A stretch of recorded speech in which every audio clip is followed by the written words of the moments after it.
মুক্তিযুদ্ধকে অনেকেই ভুলে যাওয়ার চেষ্টা করছেন মন্তব্য করে বিএনপি মহাসচিব মির্জা ফখরুল ইসলাম আলমগীর বলেছেন, ৭১-এ হত্যাযজ্ঞের সহযোগীরা এখন গলা ফুলিয়ে কথা বলেন।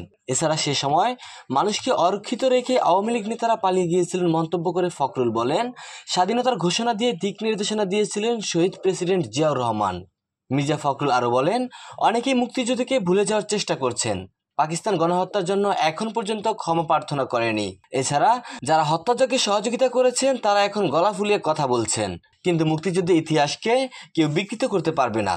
আওয়ামী লীগ কখনো গণতন্ত্র বিশ্বাস করতো না, আওয়ামী লীগকে আর কোনো গণতান্ত্রিক সুবিধা দেওয়ার কথা চিন্তা করতে পারে না, যোগ করেন মির্জা ফখরুল ইসলাম আলমগীর। সংস্কার কোনো নতুন জিনিস নয় মন্তব্য করে বিএনপি মহাসচিব বলেন, অন্তর্বর্তী সরকার সংস্কারের পাহাড় নিয়ে এসেছে, এর অনেক কিছুই জনগণ বোঝে না। বিএনপির প্রত্যেকটা নিয়ে মতামত দিয়েছে দেশের মানুষের কাছে। প্রথম সংস্কার নিয়ে এসেছেন শহীদ প্রেসিডেন্ট জিয়াউর রহমান, এরপরে মৌলিক সংস্কার করেছেন বেগম খালেদা জিয়া। এবারও রাষ্ট্র সংস্কারে ৩১ দফার সংস্কারের প্রস্তাবনা দিয়েছে বিএনপি।